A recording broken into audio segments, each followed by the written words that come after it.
Romanos 1 dice el versículo 16,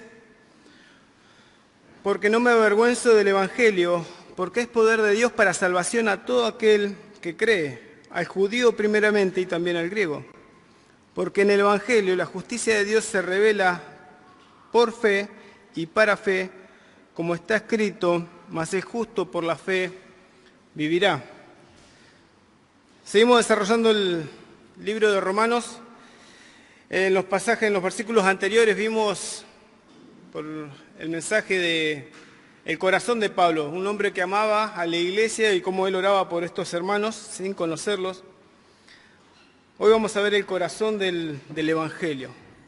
Estos dos versículos que leímos se componen de 4 oraciones, que una se va apoyando en la anterior y la va desarrollando, y Pablo va marcando lo que han llamado la tesis de su carta a los romanos. Pablo tiene, recordemos, el deseo de ir a predicar el Evangelio a Roma, porque este poder, como dice, este Evangelio tiene el poder de Dios para salvar a todo el que cree.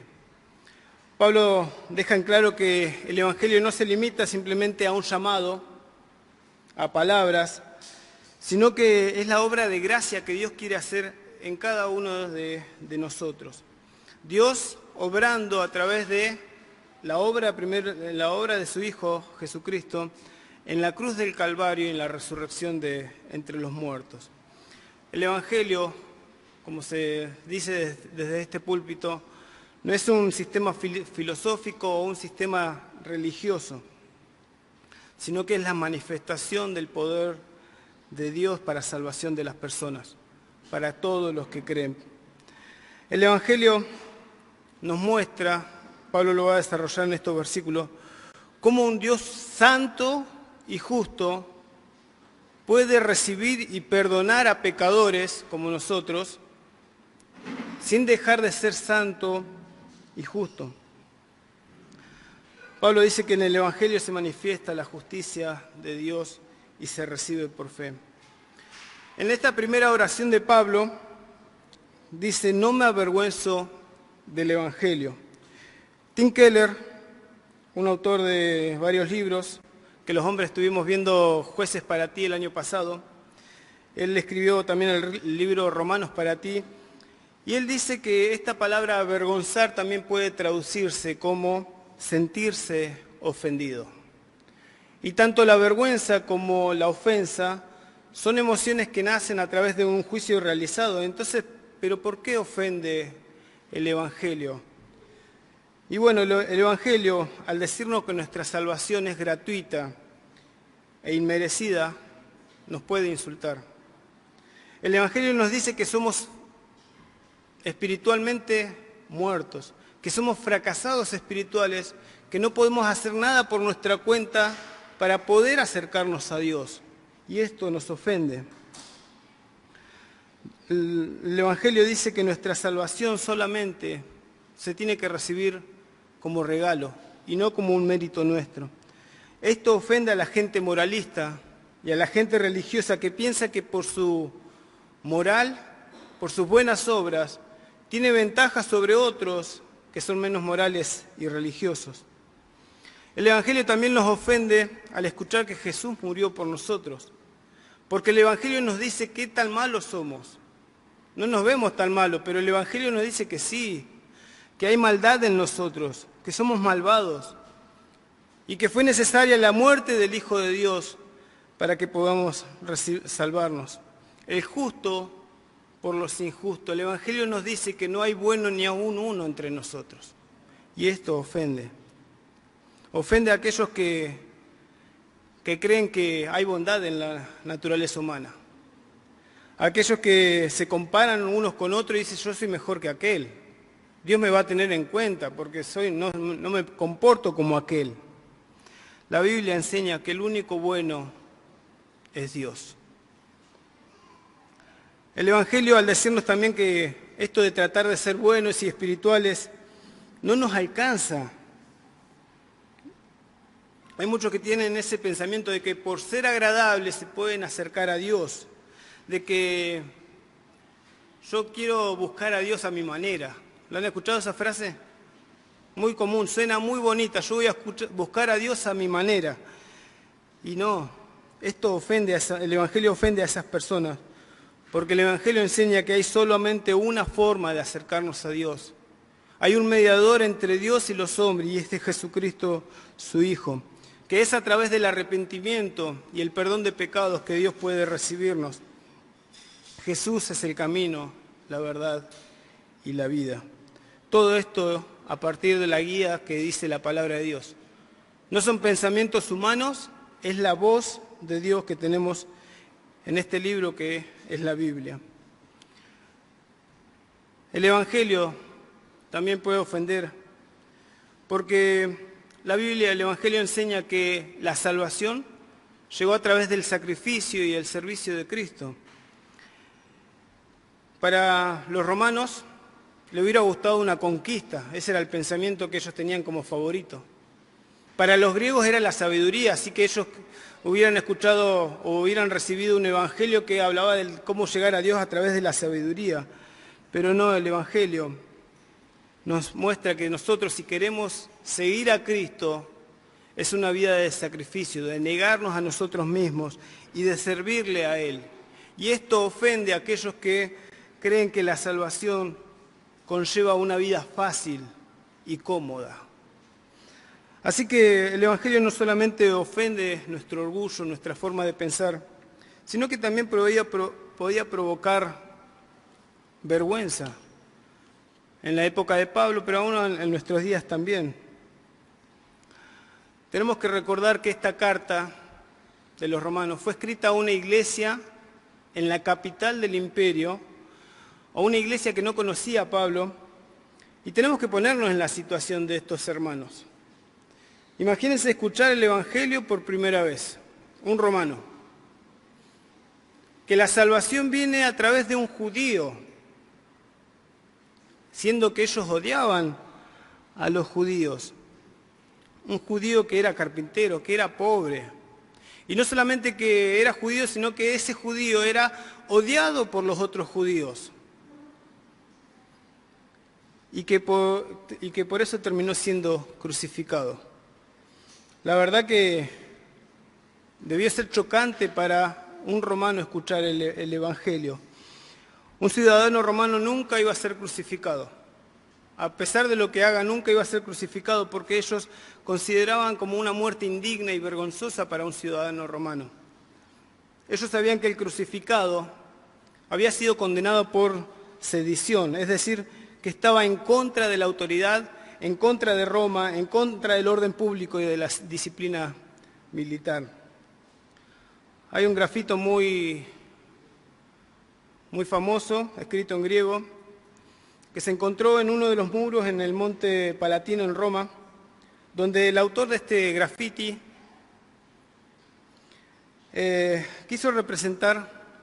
representó en un dibujo a un hombre crucificado con cabeza de burro y al costado un hombre levantando la mano en señal de adoración.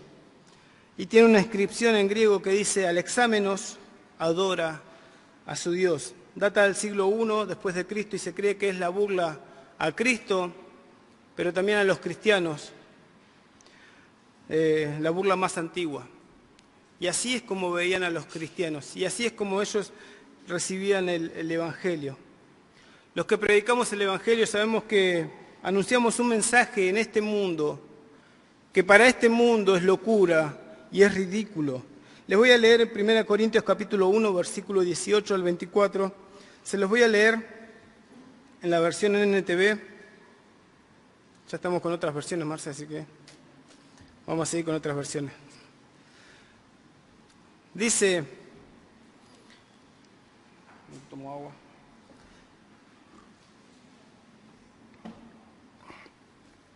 El mensaje de la cruz es una ridiculez para los que van rumbo a la destrucción, pero nosotros que vamos en camino a la salvación, sabemos que es poder mismo de Dios. Como dicen las Escrituras, destruiré la sabiduría de los sabios y desecharé la inteligencia de los inteligentes. Así que, ¿dónde deja eso a los filósofos, a los estudiosos y a los especialistas en debates en este mundo. Dios ha hecho que la sabiduría de este mundo parezca una ridiculez, ya que Dios en su sabiduría se aseguró que el mundo nunca lo conociera por medio de la sabiduría humana. Usó nuestra predicación ridícula para salvar a los que creen. Es ridículo para los judíos, que piden señales del cielo, y es ridícula para los griegos, que buscan la sabiduría humana. Entonces, cuando predicamos que Cristo fue crucificado, los judíos se ofenden y los gentiles dicen que son puras tonterías. Sin embargo, para los que Dios llamó a la salvación, tanto judíos como gentiles, Cristo es poder de Dios y la sabiduría de Dios.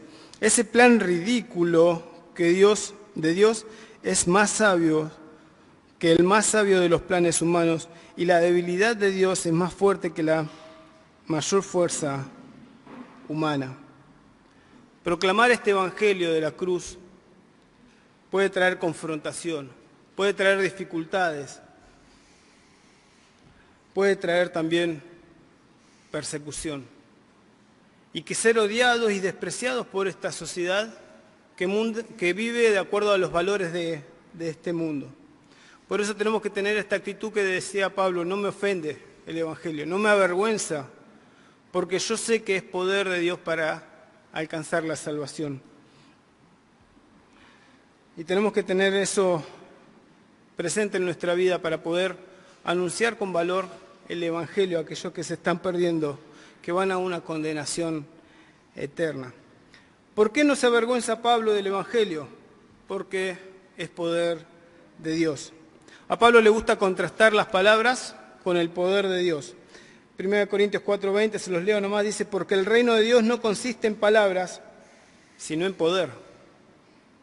Es decir, no se basa en algo que decimos, se basa en lo que Dios hace, en el poder de Dios que va obrando en las personas y cómo Él cambia a las personas.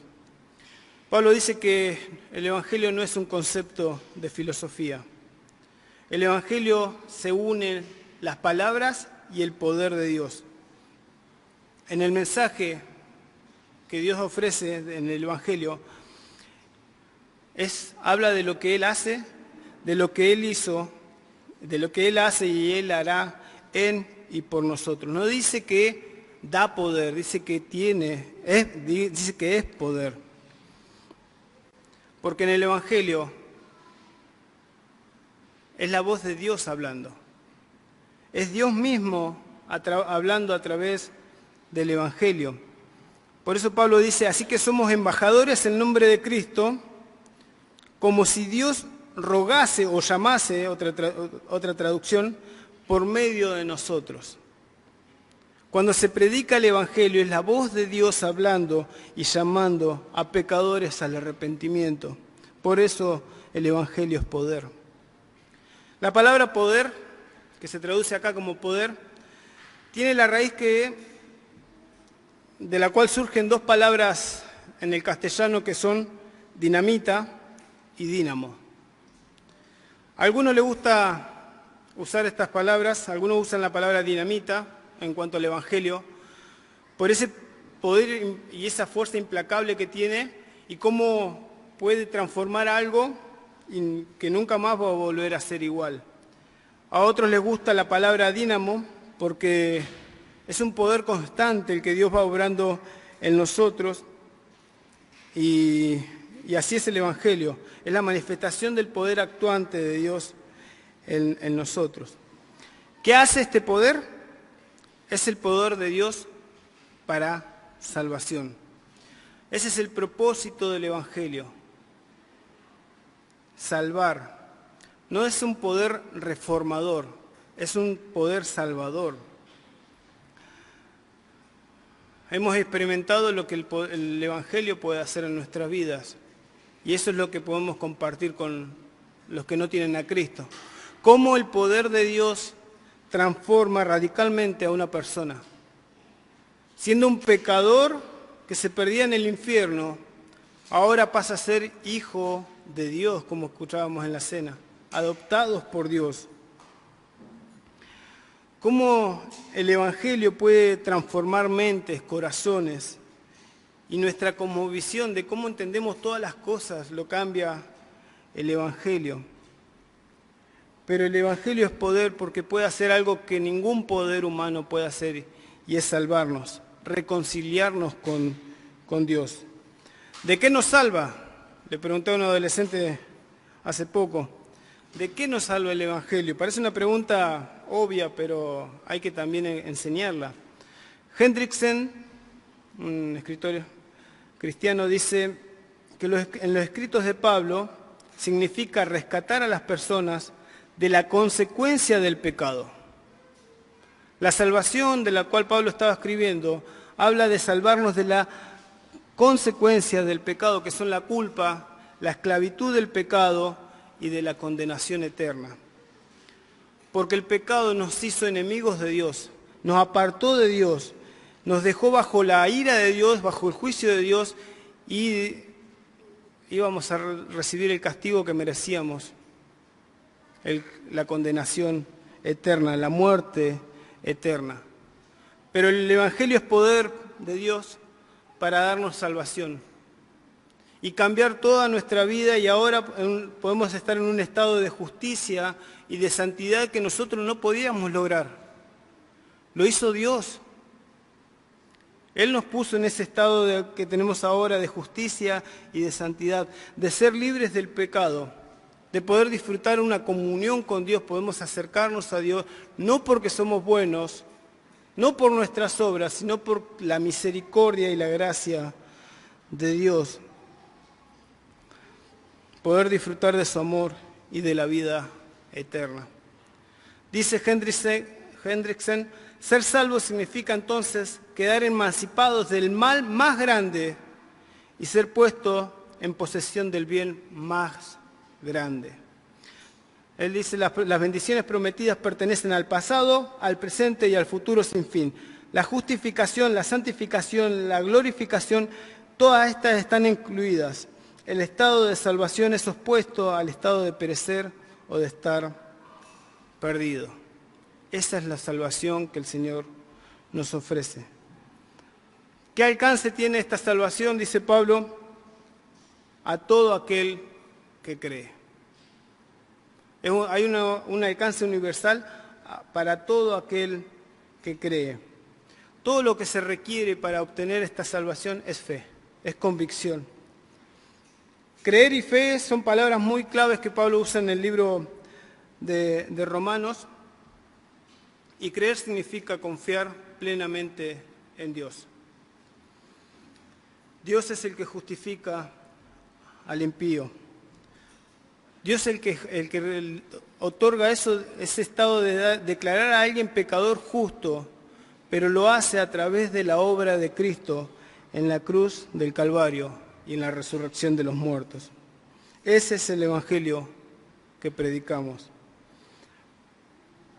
Pablo dice que este poder es ilimitado, pero también limitado a la vez, porque es para todos.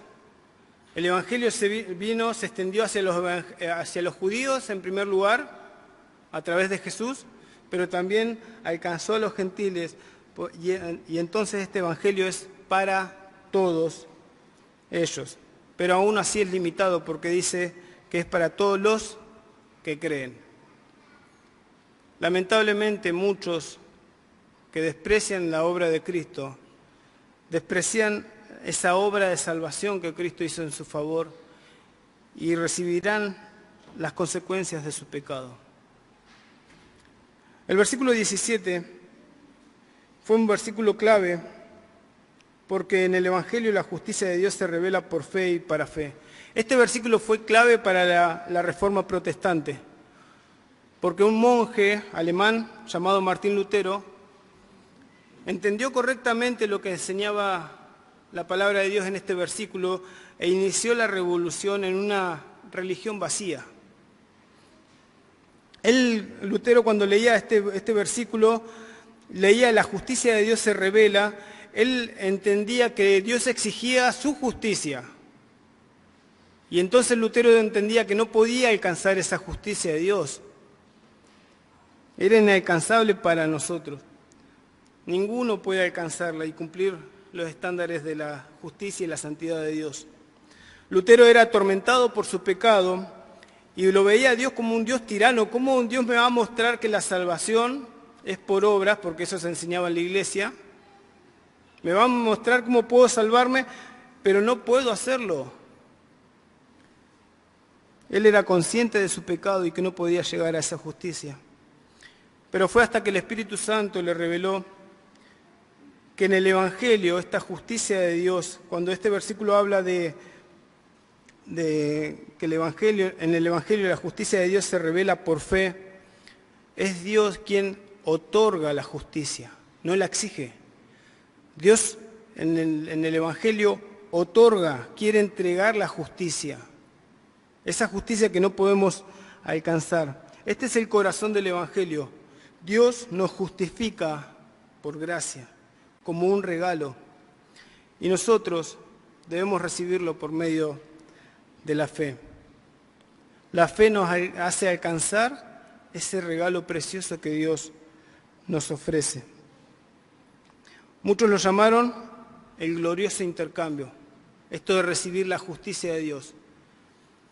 Porque nosotros que somos pecadores, Dios nos saca nuestros pecados y se los pone en Cristo, y a Cristo lo ve como pecador, el justo por los injustos. A Él lo hizo pecado, lo hizo pecador, lo contó como uno de los pecadores. Y la vida perfecta de Cristo fue imputada en mí, y Dios me ve como si viviera la vida perfecta de Cristo. Esa es la justificación. Cristo, que nunca pecó, fue visto como el pecador que yo fui, y yo soy visto como si nunca hubiera cometido pecado. La expresión por fe y para fe ha traído mucho debate y algunos dan sus explicaciones de lo que Pablo quiso decir.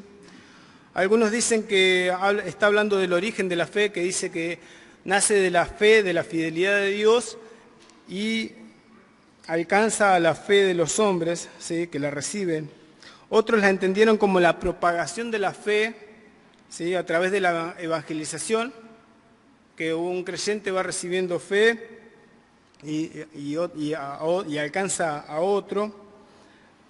Pero la interpretación más acertada para esta frase, por fe y para fe, es la que habla que hay un desarrollo progresivo y creciente de la fe, de un grado de fe a otro grado de fe. Como Pablo habló en 2 Corintios 3:18, de gloria en gloria, así, de un estado de gloria a otro estado de gloria creciente. Bueno, esto es lo que Pablo está diciendo, que la salvación se recibe por fe, pero te mantiene en esa fe. Porque no es que Dios me limpia de mis pecados y hace un borrón y cuenta nueva, listo, empezá, tenés 0 pecado. Y me deja a mí para que yo siga, tratando de portarme correctamente. No. Toda la obra que Dios hace es en base a esa fe depositada en Cristo. Esta es la transformación que Dios hace en nuestras vidas. Pablo quiso decir que recibimos esa justicia de Dios por la fe, y esa justicia se mantiene hasta el último día de vida, y nuestro nuevo caminar debe ser en fe a partir de que recibimos a Cristo como nuestro Salvador. Vamos a buscar un pasaje, Filipenses, capítulo 3.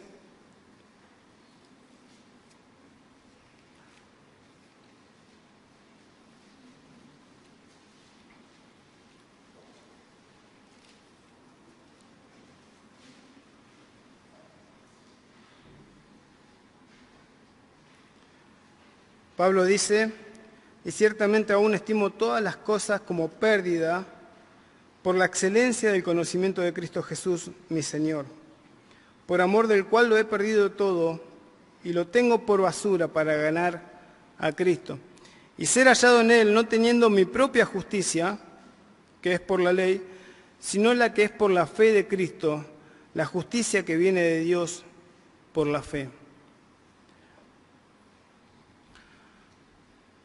Pablo dice que así fue siempre, en el versículo, volviendo a Romanos capítulo 1, versículo 17. Siempre se recibió la justicia de Dios por la fe. Y trae un versículo del Antiguo Testamento, Habacuc, capítulo 2, 4, que dice, como está escrito, mas el justo por la fe vivirá. Es la fe la que nos ayuda, con la cual podemos alcanzar este favor, este regalo de Dios de la salvación. Y como decía Kevin, tenemos que tomarla en esta vida, tenemos que apropiarla, porque si no estamos bajo la condenación de Dios por nuestros pecados, pero Dios quiere salvar a pecadores. Y esperamos que en esta mañana puedas escuchar el Evangelio. ¿Hay alguien en este lugar o quien nos escucha por las redes que aún no ha recibido esta justicia de Dios? ¿Alguno piensa que se va a poder presentar delante de un Dios justo y santo y no tener problemas por sus pecados, por sus faltas? El Evangelio es poder de Dios para salvar vidas, por eso lo anunciamos, por eso lo vivimos, por eso lo predicamos. Y queremos que en esta mañana, si hay alguien que entiende que necesita de esta salvación que Dios ofrece, que no desaproveche la oportunidad. ¿Cómo escaparemos a una salvación tan grande?